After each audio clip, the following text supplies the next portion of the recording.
So the first point we wanted to speak with you about was, in your article, you noted that Boraie Development LLC has never before provided affordable housing in New Jersey. Mm-hmm. And that is factually incorrect. So we were calling to ask that you make a correction to the story. And what we could do is provide you with a request for action that was approved by the New Jersey Housing and Mortgage Finance Agency that goes into detail about the affordable housing units that Boraie Development created in the city of New Brunswick. Okay, yeah, please send any information you have and we'll take a look at it. Okay, we'll certainly get that to you. And then what I'm going to be sending to you, again, it's going to be entitled Request for Action by Members of the New Jersey Housing and Mortgage Finance Agency. And what you should read is on the first page and the second page in the background section. It talks about while it didn't make sense to put affordable housing units at the Spring Street Plaza project, Boraie Development instead created affordable housing units in other neighborhoods of the city of New Brunswick. And then it goes into detail about that. Okay, terrific. I'll definitely look that over. I wanted to ask, though, do you stand by the statement in the press release? Press release. Let me pull that open. Give me a second, please. I'll take your time.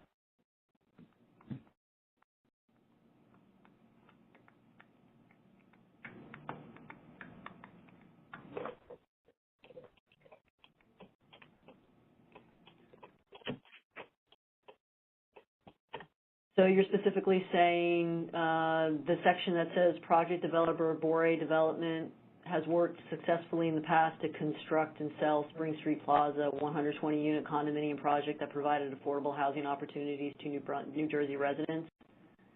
Correct. All right, so that was dated September 23rd, 2013. Here.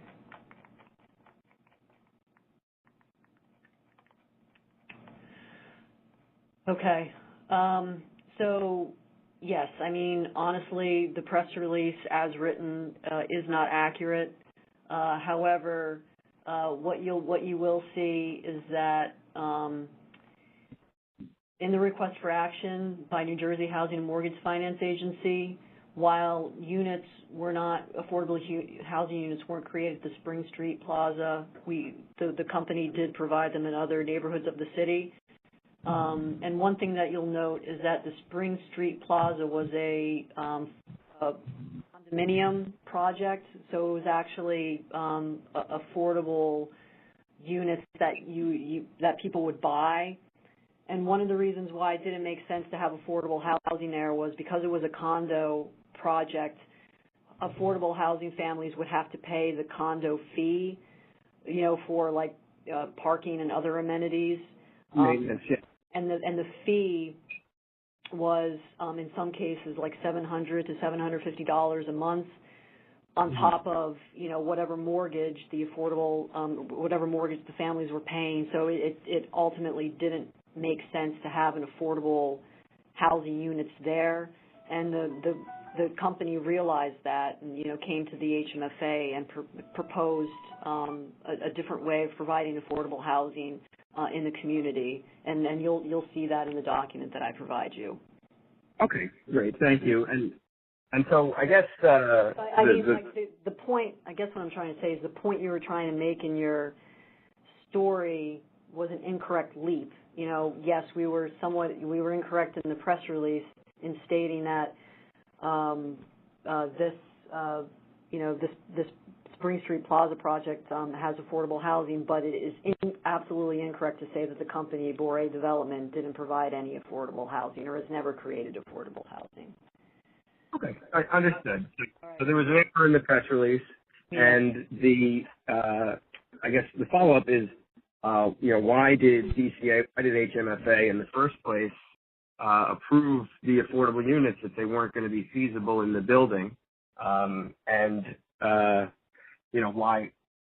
did the administration make that decision? I know it was probably before your time. Mm-hmm.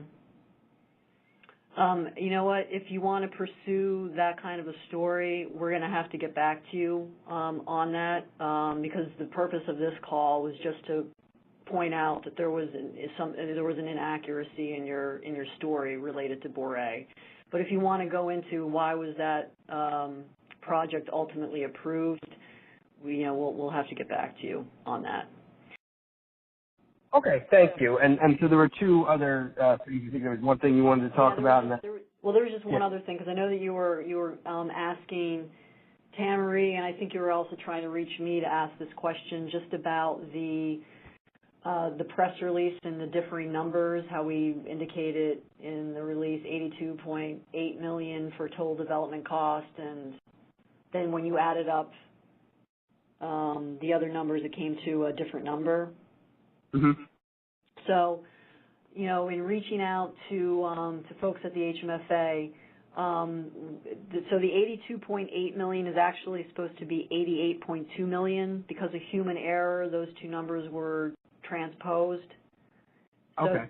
So the total development cost is $88.2 million, and that is just simply, it was literally just human error. The people that were providing the information for the press release just mixed, they just transposed those two numbers.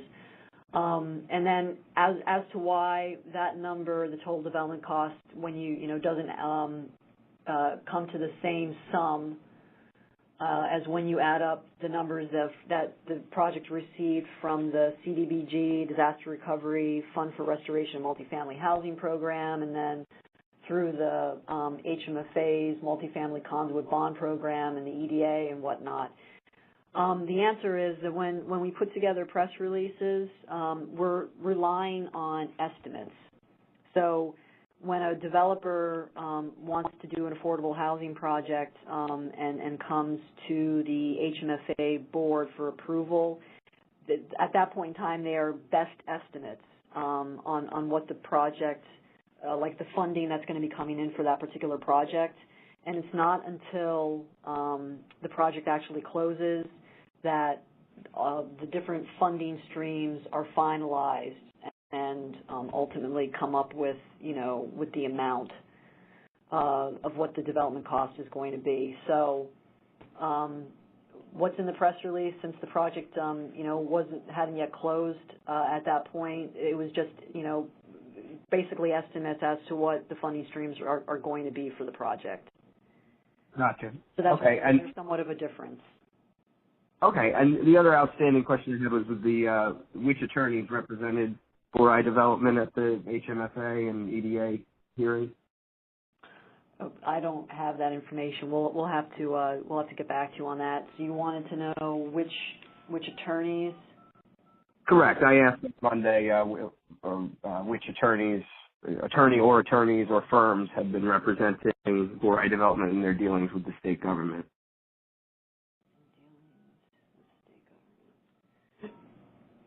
Okay, but specifically with regards to the HMFA, we can't.